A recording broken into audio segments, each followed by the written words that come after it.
Jesus Christ and what he did for mankind on the cross is the central point of Scripture and of history.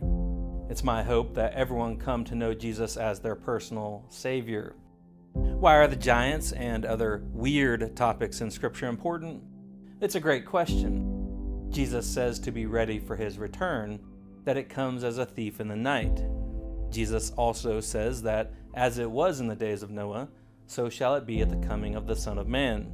There were all sorts of strange things happening in the book of Genesis in the days of Noah. How can we be ready for the return of our Savior if we don't know what it was like in those days? Knowing what Scripture says about the strange stuff strengthens one's faith.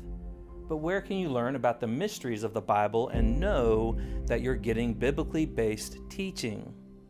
At the Mysteries of the Bibleverse, we've brought together some of the world's best biblical scholars who love not only God, but also teaching His Word.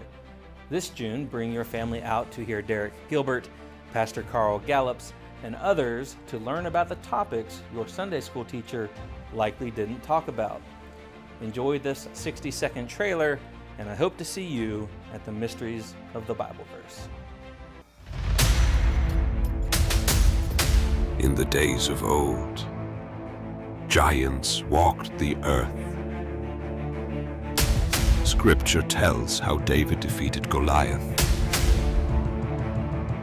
how angels served the Creator,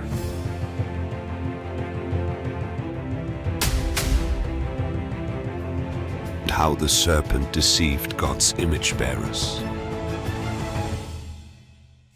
The prophecies foretold of a coming Savior, one that would reach across the veil and set the captives free.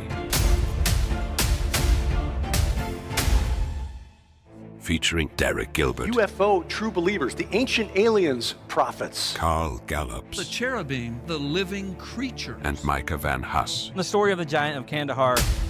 At the Mysteries of the Bibleverse event in Carmel, Indiana, June 13th and 14th.